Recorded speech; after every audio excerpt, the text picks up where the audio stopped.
Muy buenos días, ¿cómo están todos, todas, todes? Bienvenidos a esta nueva edición de Semáforo de Día Viernes, en esta semana que estuvo rara porque dos, pausa, dos. Igual sería lindo que la vida fuera así, ¿eh? Pero bueno, es lo que nos toca.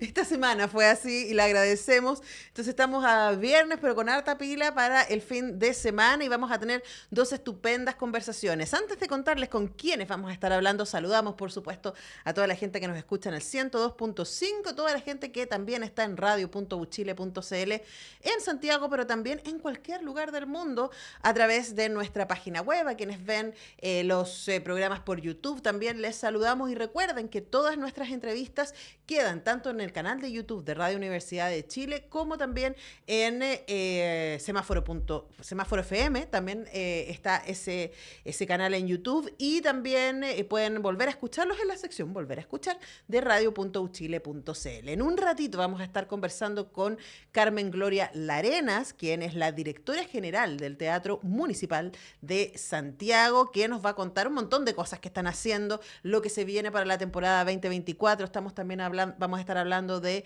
la relación con las audiencias, de las distintas estrategias que ha ido desarrollando el Teatro Municipal para ir abriendo las posibilidades del público frente a sus espectáculos. Y luego vamos a estar conversando con Paula Carrasco, autora de este libro que les muestro ahí, que se llama Algo Temporal, que es una novela muy, muy interesante. Yo me la devoré.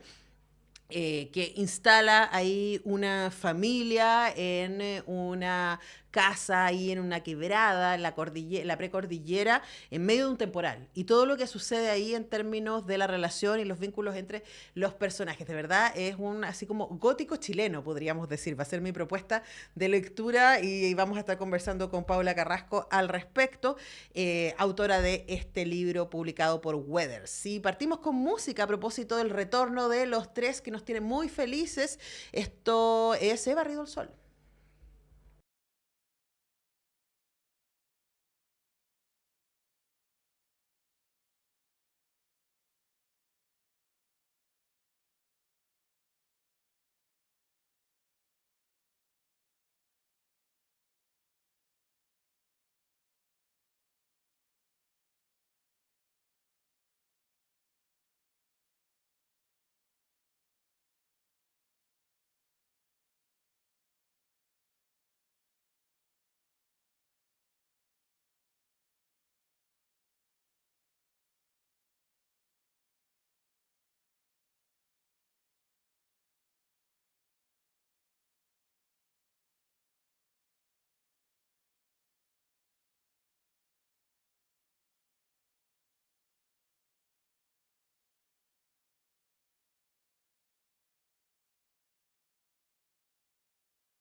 Y ya estamos en contacto con Carmen Gloria Larenas, directora general del Teatro Municipal de Santiago, quien recientemente hizo el lanzamiento de lo que se viene en la temporada artística del 2024, pero además que tiene un montón de actividades de lo que queda del año. Ojo, porque todavía tenemos noviembre y diciembre y hay varias cosas que van a estar pasando durante estos meses. Así que Carmen Gloria, bienvenida, ¿cómo estás? Bien, muchas gracias por este contacto y feliz de estar acá con ustedes. Bueno, tú sabes que acá en el programa somos bien fans del Teatro Municipal. Nos parece que es Sí. muy importante que nuestros auditores y auditoras puedan conocer lo que están haciendo y también, sobre todo, y quisiera partir por ahí, ¿no? Desde tu administración, Carmen Gloria, tú has hecho un esfuerzo muy importante junto al equipo del Teatro Municipal de deselitizarlo. Digamos, reconozcamos que históricamente la idea del Teatro Municipal y de la ópera y del ballet, ¿cierto? Y de los conciertos tienen una idea de que son para cierta elite, para cierta gente que tiene cierta formación cultural y que deja fuera a gran parte de la población. Ustedes han hecho un esfuerzo muy importante para derribar, ¿cierto? Ese mito. Partamos por ese ejercicio que ustedes han estado haciendo y las distintas expresiones que eso ha tenido tanto en redes sociales como en trabajo en territorio. Bueno, mira, te agradezco harto la pregunta porque yo creo que ha sido un estigma que el teatro municipal ha acarreado por muchos años. Por supuesto que en la génesis hay una realidad. Cuando este teatro se inauguró en 1857, efectivamente había códigos de vestimenta, venían las personas que era así de la población, ¿cierto? Entonces, bueno, eso por alguna razón se fue replicando, y con el tiempo el teatro empezó a hacer esfuerzos de distinta índole para poder enviar un mensaje distinto, que es el que nosotros hoy día hemos hecho el esfuerzo, como tú bien dices, en equipo, de poder enviar, y es que lo que nosotros hacemos no es de nadie en particular ni para nadie en particular. Al contrario, nosotros creemos en la potencia y en el potencial que tienen espectáculos, grandes espectáculos, sea una ópera, un ballet, concierto, en el potencial que tienen de llegar, dicho en simple, el corazón de las personas, de entretenerlos, de maravillarlos, de emocionarlos, de espantarlos algunas veces también. Y efectivamente con el equipo hemos hecho un esfuerzo muy grande, uno en tratar de actualizar las políticas de acceso para aquellas personas que no tienen la opción de comprar una entrada, igualmente tener posibilidades de que vengan, y por otra parte también comunicar de una manera aprovechando, ¿no?, las herramientas que existen hoy día, las redes sociales que son tan poderosas, las herramientas audiovisuales, para generar ese vínculo y esa relación que tiene que ser estrecha y cercana, porque la sustentabilidad del teatro en el tiempo depende de que sus públicos sean cada vez más amplios y cada vez más diversos. Claro que sí. Además, yo quiero celebrar, Carmen, y a través tuyo, ¿cierto? Felicitar a todo el equipo que tiene que ver con comunicación y con Por mediación. supuesto. Porque, por ejemplo, a mí me tocó verlo, a mí me invitaron a participar del conversatorio de Carmen en su momento.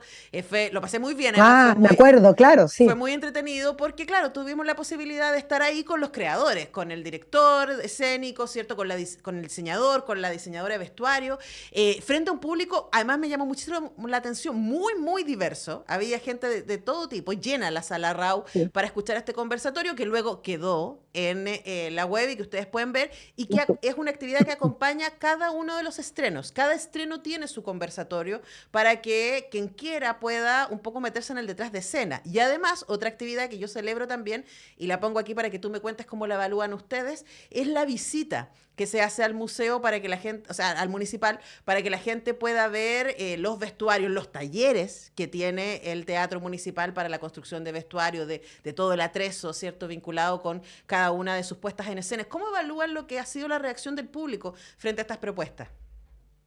Mira, Antonella, ha sido un año muy generoso en eso, porque tú sabes que tenemos un 66% de público que por primera vez compra una entrada al teatro.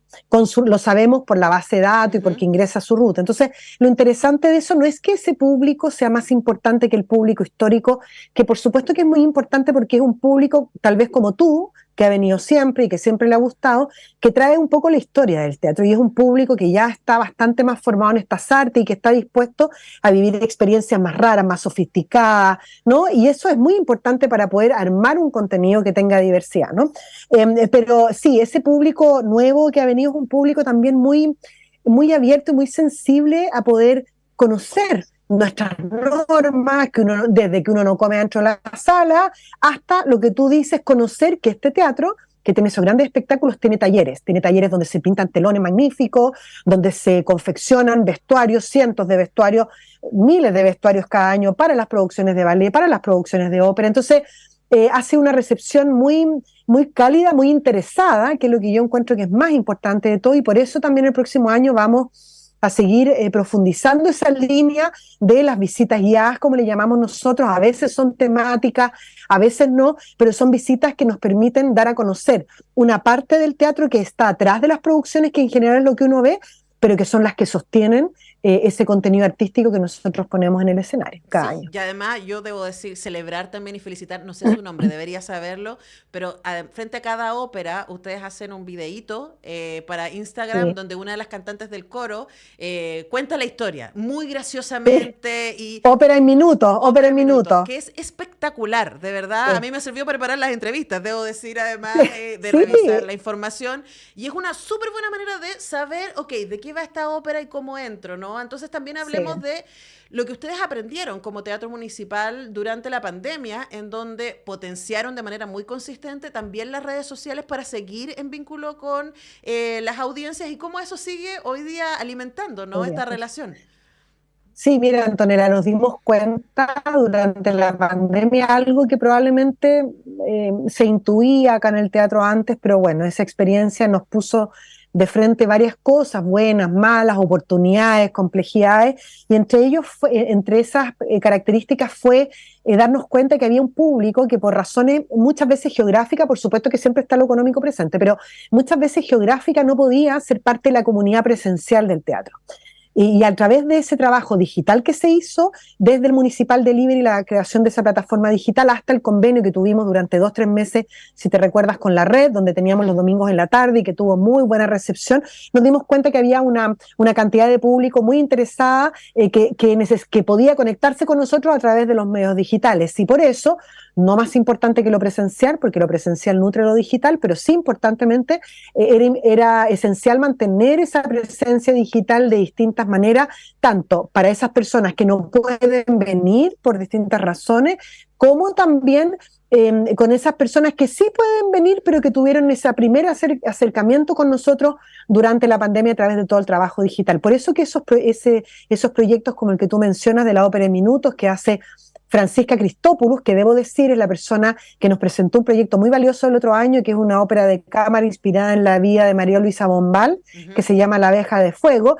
Es por eso que ese tipo de manera de comunicar es tan importante, porque hoy día nos informamos, lo queramos o no, de manera distinta. Hay quienes tal vez seguimos leyendo los diarios en papel, que está muy bien, pero mucha gente consume digital de distintas partes del mundo, se conecta para ver obras que están sucediendo en otros lugares. Y es por eso que no siendo más importante, pero sí es importante porque hay un público que es la manera que tiene de conectarse con nosotros, y por eso nosotros lo recogemos, tal como tú dices, dándole coherencia y continuidad en el tiempo.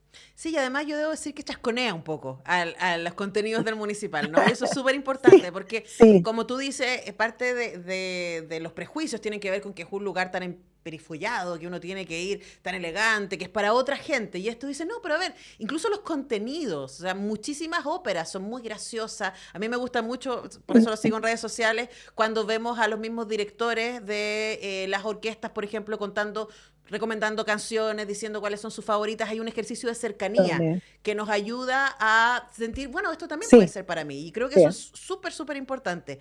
Ahora, parte de eso también... Sí, yo creo, si me permites acotar una cosita, Antonella, con eso, yo creo que hoy día el gran desafío de las organizaciones culturales, no solo por la pandemia, porque yo creo que viene de antes, es que hay que significar estos espacios desde otros lugares también. El ser una caja escénica, que es nuestro corazón y es lo más importante, y por eso tenemos artistas, talleres y todo, por supuesto, no basta hoy día para que alguien venga a verte.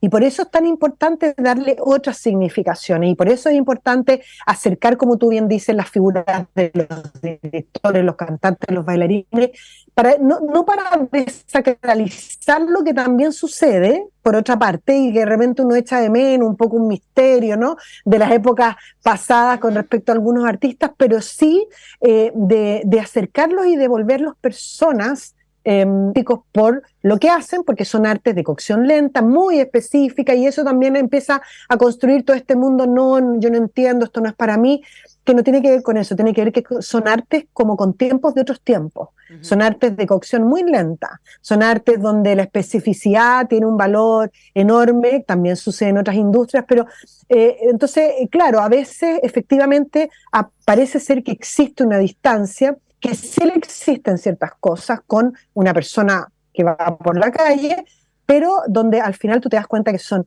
artistas que están consagrados a esta vocación, esta pasión que tienen, y que son seres humanos que también escuchan otro tipo de música y que tienen ganas de conectarse con las personas y comunicar lo que ellos son y hacen, ¿no? Claro, y además eso nos vuelve al sentido original de que existe un lugar como el municipal, que tiene que ver con la comunicación, con compartir belleza, con compartir emociones.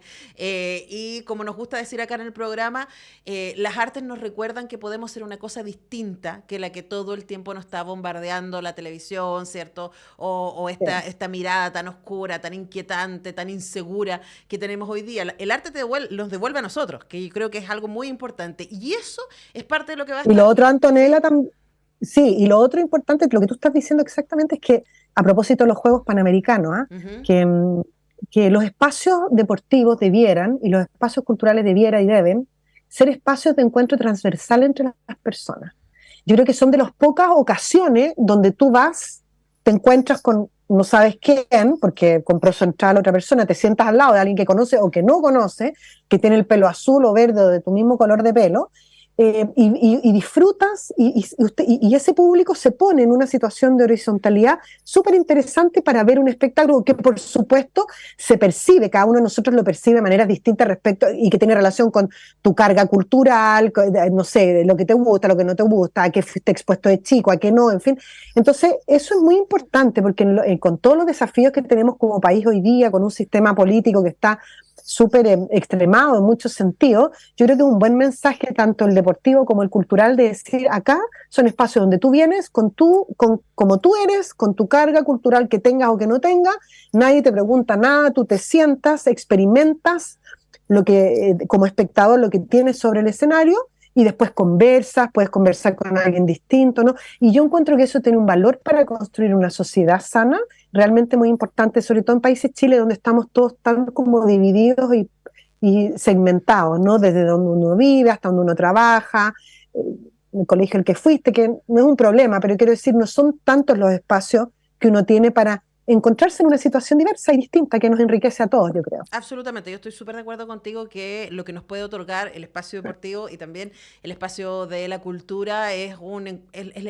la ágora, ¿no? El espacio del diálogo, Mm, donde todos somos sí es. iguales frente a aquello que nos está pasando. Bueno, la invitación del Teatro Municipal de Santiago, y conversamos con su directora general, Carmen Gloria Larena, es diversa y muy entretenida para lo que queda del año y para lo que va a estar pasando en el 2024. Yo sé que es muy difícil lo que te voy a pedir, Carmen Gloria, pero Resumir. en 5 minutos, ¿qué es lo que les tiene más Sí. entusiasmados de lo que va a estar pasando en los próximos meses? Mira, nos tiene entusiasmados el hecho de que cada proyecto tiene un alma y tiene algo distinto que debiera ser atractivo para públicos cada vez más diversos. Y nos tiene entusiasmado también el haber avanzado en lograr posicionar a la Sala Rau como otro espacio, como otra sala donde pueden suceder otro tipo de espectáculos y de experiencias artísticas tal vez más contemporáneas, tal vez más experimentales, más diversas, que nos abre un camino para poder ir desarrollando ideas distinto al de la sala principal, que por su tamaño, por su desafío de llenar el escenario, de llenar la sala, por supuesto que tiene ciertos parámetros económicos y de inversión y de equilibrio que son más desafiantes que los que tiene una sala más chiquitita como la Sala Rau. Y lo digo porque, Antonella, tú eres cercana al mundo cultural, pero no todas las personas tienen que saber, los teatros en el mundo entero tienen grandes desafíos para ser sustentables, y por eso los contenidos, las programaciones, dependiendo también del financiamiento que tengan, tanto privado como público, uno va manejando y como combinando lo popular me refiero a lo más masivo, a eso que se consume más fácilmente, con otras experiencias un poquito más boutique. Entonces, desde ese punto de vista, la próxima temporada es un resumen así. Tenemos, por ejemplo, óperas muy populares como La Flauta Mágica y Tosca, que son títulos, más allá de las características de cada producción, muy atractivo y que las personas conocen por distintas razones, con otros títulos más distintos como El Elixir de Amor, que vamos a a ambientar en el campo chileno, en el centro de Chile, lo que le va a dar una referencia geográfica, pienso yo, mucho más atractiva y más amigable probablemente para muchas personas, y también El holandés errante, que es una de las óperas más tempranas de Wagner, pero que es un espectáculo magnífico de un equipo argentino que viene y que ya ha hecho muchas producciones muy valiosas acá. En materia del ballet vamos a tener estrenos como María Antonieta, que es de un coreógrafo francés, Thierry Malandin, que pone en escena a la última reina de Francia, ¿no? Decapitada en la Revolución Francesa, con toda la magia, un poco de esa voluptuosidad de Versalles, pero de una manera mucho más contemporánea, y que es un estreno absoluto en Chile. Y vamos a tener también Sorba el Griego, con la música de Mikis Theodorakis, del mismo film, con la que vamos a despedir a Rodrigo Guzmán, un bailarín estrella muy importante para el Ballet de Santiago y que ahora va a formar parte del proyecto de la Escuela de Ballet junto con la Ópera de París. Y después vamos a tener La Bella Durmiente, clásico de todos los clásicos, que me imagino que tú ya habrás visto, y también Cascanueces más cerca de fin de año, y Nijinska, que lo retomamos el próximo año, porque no fueron tantas las funciones este año y mucha gente quedó sin verlo. Y después tenemos una temporada de conciertos que empieza con nuestro titular Roberto Rizzi Brignoli en el mes de marzo, con la presencia de una cantante que yo pido a los auditores que le pongan mucho ojo y mucho preocupación, Yaritza Belli, gran soprano chilena que está haciendo una gran carrera afuera. Nuevamente Chile regala al mundo embajadores culturales como esta cantante, esta soprano, y ella viene a inaugurar nuestra temporada de conciertos con las 4 últimas canciones de Strauss, dirigidas por Roberto Rizzi Brignoli, y después se despliegan un montón de conciertos con obras de las más distintas especies, algunas muy populares, con solistas en piano, con solistas en oboe, en otro instrumento, y con el debut, quiero remarcar también, de Oksana Liniv, esta directora ucraniana que triunfa en el mundo, la primera mujer en dirigir en Bayreuth, este festival que se dedica solo a la obra de Wagner, por lo tanto ya fue histórico para ese festival, y nosotros la traemos a debutar en nuestro país, y espero que sea un gran atractivo para las nuevas generaciones de mujeres en el podio. Todavía sigue siendo un espacio más masculino, en el sentido de que hay menos oportunidades, pese a que hay muchas más que antes, por supuesto, pero también pocas mujeres se deciden por esa carrera, ¿no? Es todo como un poco un círculo. Exacto. Entonces no digo que eso sea lo más importante, pero creo que es importante señalar que hay figuras que son inspiracionales, y yo creo que Oksana, yo espero que inspire a nuevas generaciones de mujeres directoras. Alejandro Rutia es un nombre importante, pero ojalá vinieran muchas más para que podamos regalarle al mundo otras directoras de orquesta también. Por supuesto, además que sabemos que la idea del referente, de ver a otras mujeres en esos lugares, dice, mira, yo podría, quizás puedo llegar hasta allá, ¿no? Hemos conversado con Carmen Gloria Larenas, directora general del Teatro Municipal de Santiago, pero antes de cerrar, Carmen, tengo una pregunta que me parece súper importante y que también tiene que ver con tu administración y con lo que ha estado haciendo el Teatro Municipal en los últimos años, que es no solamente, como tú nombraste ahora, traer cosas para estrenar en Chile, traer cosas de Francia, ¿cierto? O de Alemania o de otros lugares, sino también dar cosas. Y creo que Nijinska es un súper buen ejemplo de un ballet que fue creado en Chile, ¿cierto? A partir de una figura mundial, ¿cierto? Y muy interesante, y cómo eso se estrena acá y luego puede empezar a mostrarse en otros lados. Hablemos de ese ir y venir, ¿no? Y de la creación y el aporte que está haciendo. De ese ir y venir. Exactamente, el Teatro Municipal en ese sentido. Sí, la creación, Antonella, es fantástica y tiene riesgos que cuando tú pones algo que ya existe, no tiene. ¿En qué sentido lo digo? En el sentido que uno llama a una coreógrafa, en este caso a Batar Ayuso, ella propuso una idea, nosotros le dijimos sí, en fin, y uno nunca sabe en realidad cómo va a resultar, porque la creación es así, a veces son proyectos súper exitosos desde todo punto de vista y otras veces solo de uno, o la verdad que no funcionan, porque también eso pasa, pero afortunadamente, como tú dices, Nijinska fue un regalo para el mundo, y creo que, y a mí siempre me emociona cuando lo digo, pero reconocimos a una mujer magnífica, Bronislava Nijinska, que fue una gran coreógrafa, que muy pocas personas conocen y que formó a los más grandes coreógrafos del siglo XX, y en el que muchos se inspiraron, y lamentablemente muy pocos de ellos después le rindieron el homenaje que ella merece por innovar, no por ser mujer. Obviamente el ser coreógrafa y mujer tenía una carga, pero por ser innovadora, por ser la primera que usó música de Bach para poder hacer una obra, que es algo que ahora todo el mundo hace, porque fue la primera que logró trabajar el cuerpo y la expresividad desde otro lugar. O sea, mira, tiene miles de méritos y la verdad que muy pocos reconocía, y podemos decir con mucho orgullo que en Chile dimos un paso arriesgado, pero que terminó muy bien para poder reconocerla. Y de hecho, aprovecho de compartir contigo algo como bien exclusivo, y es que anunciamos ya justamente este fin de semana que ahora en el mes de noviembre el Royal Opera House el Covent Garden en Londres va a rendir, va a ser 2 jornadas completas en honor a Nijinsky, y en una de esas jornadas van a estar presentes 3 de nuestros bailarines para interpretar para el público londinense un momento, un extracto de ese ballet que es el trío entre Nijinsky, su hermano Nijinsky y Serge Diaghilev, el empresario que generaba todos estos ballets maravillosos también desde un punto de vista de la gestión, y el público de Londres va a saber que en un pequeño lugar, en un pequeño país que se llama Chile, se creó esta obra que no tengo ninguna duda que va a recorrer el mundo en los próximos años. Así que estamos muy felices por ese logro, porque no solo por lo que sucedió acá para los bailarines, que es muy importante, nuevas creaciones, los pone frente a desafíos nuevos, sino que porque yo creo que Chile ha tenido en la historia muy magníficos embajadores en la literatura, en la poesía, en la música, en el piano, Claudio Rao, y creo que tenemos que ir renovando también esa lista, enriqueciéndola con artistas actuales nuestros, productos nuestros que se hagan acá y que podamos llevar al mundo. Es una manera de un país de hablarle, ¿no? Al mundo desde su identidad. Absolutamente, y ahí el Teatro Municipal está haciendo un tremendo aporte. Así que desde acá, como ves, Carmen, muy fan, estoy muy atenta de Sí, lo que está pasando ahí y muy agradecida también sí, de que gracias. seamos considerados también como medio y como programa para estar constantemente contándole a nuestra audiencia lo que están haciendo desde el Teatro Municipal. Carmen Gloria Larenas, directora general de Teatro Municipal de Santiago, muchas gracias por este tiempo. Muchas gracias, Antonella, y espero verte acá para Caras la Divina, que a ti que te gustan las cosas nuevas, así que ahí te voy a estar viendo, yo creo. Ya pues, vamos a estar ahí agendándonos. Nosotros tenemos que irnos a la pausa, pero ya regresamos con más semáforo.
Rebeca era frágil. Cuando se enfrentaba a lo inesperado se afectaba más de lo normal. Quise calmarla de alguna manera. Prepararía una infusión de melisa. Esa tarde se nos había acabado el gas y tuve que usar la cocina a leña que Pedro había reparado. Habría que usarla también para cocinar y calentar el agua del pozo para bañarnos. Nos sentamos las dos frente a frente, junto a la mesa. Le tomé las manos, las tenía frías. Aunque la relación con su padre se había endurecido con el tiempo, ella lo adoraba. Vivía cuidándolo con sigilo, estaba abativa. Me alegré que me buscara. ¿Pasa algo más, Re? La miré con cuidado. No sé, me siento rara, respondió sin mirarme. ¿Cómo? Me alarmé. No había pasado tanto tiempo desde esa crisis nerviosa que nos derribó a los tres. Es como si estuviera cargada de electricidad, sintiendo la tormenta fuera y adentro, como si algo enorme fuera a pasar. Tengo miedo y al mismo tiempo, ¿qué? Al mismo tiempo deseo que pase. Quiero cruzar la angustia, atravesarla hasta el otro lado, que pase pronto lo que tenga que venir. Quiero que este temporal se prolongue, que sea para siempre, que nos quedemos así, enfrentando lo que sea que aparezca desde atrás de la lluvia. ¿Te parece muy arrebatado lo que siento, Ana? Me miró atentamente. No, Re, es el encierro, el agua que lo distorsiona todo, la sensación de estar en un lugar conocido y desconocido al mismo tiempo. Las tormentas son así. La miré con ternura, pero ella parecía no oírme. Tenía las pupilas más dilatadas que de costumbre. Eso es un trozo que está como al medio, literalmente al medio de esta novela Algo Temporal, de la psicóloga y escritora Paula Carrasco, que tenemos al otro lado de nuestro Zoom. Paula, ¿cómo estás? Bienvenida. Muchas gracias, bien, bien, Antonella. Muchas gracias por la invitación. Bueno, muchas gracias a ti, gracias también por la paciencia. Este libro me llegó hace varios meses, debo decir, se editó en marzo, pero como ustedes saben, acá en la radio tenemos muchos libros, una lista larga de libros que se nos van sumando. Por supuesto, yo siempre muy honrada de la confianza de editores y escritoras para hacernos llegar sus trabajos. Y este libro fue una experiencia, Paula, te debo decir que yo empecé a leerlo y dije, ya voy a ir de a poquito y no lo pude soltar porque uno entra en un vértigo un poco con estos personajes, ¿no? La novela inicia, para que la gente nos pueda seguir la conversación, con el encuentro entre esta familia y este sobrino francés que sería como el descendiente del lado de la familia que tuvo que ir al exilio. ¿No? Que no habían vuelto a tener contacto, nunca más. Nunca más, ¿no? Y luego nos vamos entendiendo por qué. ¿Qué fue lo que se rompió ahí entre ese par de hermanos? Que es un misterio, está bien avanzada la novela, qué fue lo que pasó ahí para que se cortara ese lazo. Y bueno, con la presencia de este sobrino que se supone que llegaba por un par de días, ¿no? Un sobrino además adulto, 25 años, más muy misterioso, muy interesante él, llegan a esta casa en la precordillera donde viven y se desata una tormenta que los tiene encerrados durante 5 días, ni más ni menos. Entonces, ¿qué es lo que pasa ahí? Y ahí, Paula, lo primero que te quería proponer como lectura es el gótico, ¿no? Yo no podía dejar de pensar en Cumbres Borrascosas mientras estaba leyendo Algo Temporal y en esta idea de cómo tú formas un diálogo entre la psicología de los personajes, sus crisis, sus misterios, lo que se ven obligados a enfrentar, y por eso leí ese párrafo, ¿no? Versus lo que está pasando afuera, y el ímpetu de la naturaleza que de alguna manera los obliga a encerrarse y a mirarse. Hablemos de esa construcción atmosférica psicológica que haces en el libro. Increíble que hayas mencionado Cumbres Borrascosas, porque ese fue mi inicio en la literatura. O sea, cuando yo leí Cumbres Borrascosas, tuve un duelo cuando terminó. Y lo leí muy temprano, yo te diría, no sé, 11, 12 años, wow, ponte tú. Sí. Y ya no pude, claro, o sea, probablemente, sin duda, hubo muchas cosas que no entendí. Pero el tema de la atmósfera me cautivó y el tema de la construcción de estos personajes, la relación, la pasión que había en ellos también. Bueno, sí, pues hay una relación hay una trama en esta novela que está bien apretada entre la atmósfera, lo que ocurre, este temporal. De hecho, la novela se llama Algo Temporal porque es una frase ambigua. Uh-huh. Algo temporal puede ser algo transitorio, que finalmente es lo que la protagonista se repite todo el rato, esto va a ser algo temporal, voy a tratar de no entrar en la angustia, él se va a ir, pero algo temporal también puede ser en el sentido de algo un tanto temporal, o sea, también puede ser algo atemporal. ¿Mm? Y luego está el juego con el temporal, ¿ya? Entonces, claro, está este temporal que se desata, que es inesperado, que los cerca, la casa de la que no pueden salir, están estos 4 personajes, la pareja original, Ana y Pedro, viven en la casa, pero ellos están con una crisis profunda, y eso también se va develando a través del texto, del relato, y entonces en este encierro empiezan a aparecer las cosas. Primero, ella está muy asustada de que este sobrino la venga a interpelar. ¿Por qué nunca se contactaron con nosotros? ¿Por qué pasó esto y pasó esto otro? En el fondo, el sobrino tiene todo un relato de su familia y ella tiene otro. ¿Mm? Y son los dos finalmente víctimas. O sea, ella era una niña para el golpe, ¿no?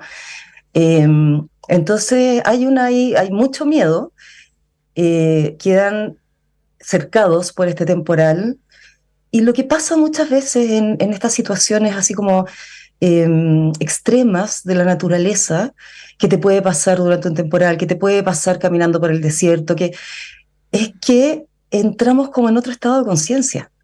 Entonces no nos queda otra que empezar a indagar más profundo en uno mismo. Como que se abre una grieta, salen las sombras del pasado, sobre todo cuando estás con otras personas, ¿no? Se dan diálogos que probablemente en una situación cotidiana no se darían. En un restaurante no se darían, en una caminata no se darían. Entonces, claro, es como bien profundo lo que ocurre. Es muy removedor lo que ocurre. Ujú.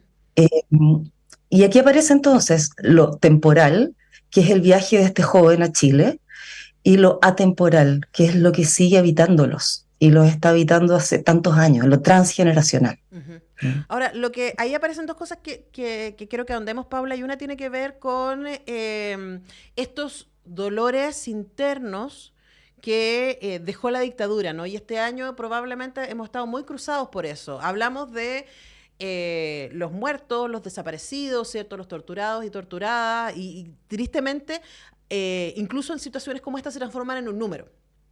El número de exiliados, el número de detenidos desaparecidos, etcétera. Y perdemos de vista que detrás de cada uno de esos números hay un nombre y hay una historia y hay una red familiar que quedó heridísima, ¿cierto? Por aquello que sucedió. Y lo que tú nos invitas a pensar acá es qué pasa con los adultos que sufrieron, ¿cierto?, las consecuencias de los dolores de Sus sus padres. padres, en este caso, o de su abuelo en el caso de Vicente, ¿no? Entonces, hablemos también de tu interés por entrar a la historia y también al presente de Chile, porque una cosa a mí me pareció muy bonita del libro, es que también como contrapone esta mirada del extranjero respecto a lo que Chile es y debería ser y lo que va encontrándose ahí.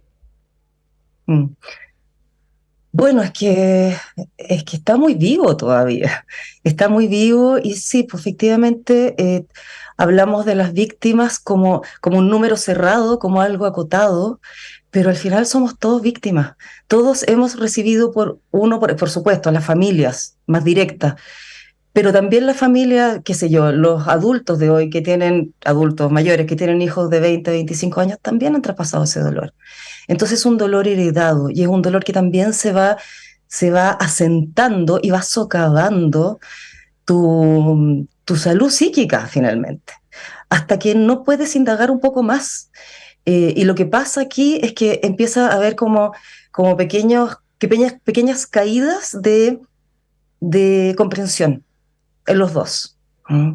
En estos dos, entre los 4, pero en estos dos personajes que finalmente están como confrontados por obligación. Ujú.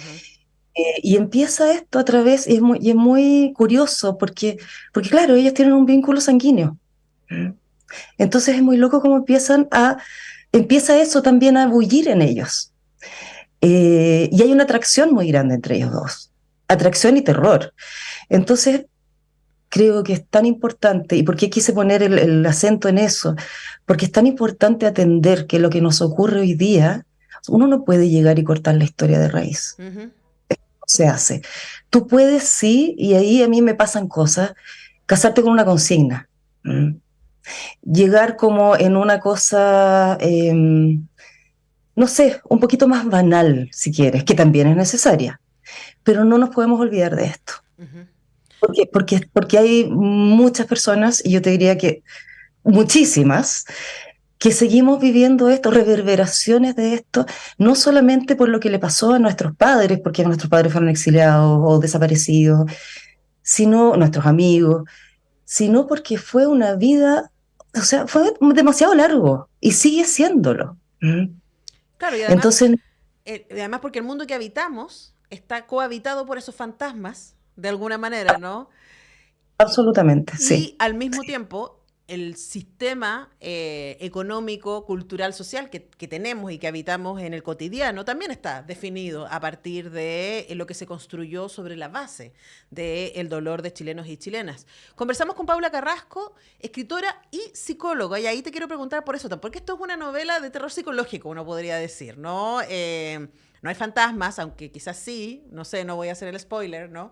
Pero aquí se nota mucho también, Paula, tu manejo como profesional de la salud mental. Y quería preguntarte respecto a eso, ¿cómo dialoga, cierto, la psicóloga con la escritora a la hora de enfrentarse a algo como algo temporal? Oye, es una pregunta muy difícil porque soy yo. Es una sola persona, entonces está muy integrado. Claro, por supuesto, cuando escribo en general dejo que salga.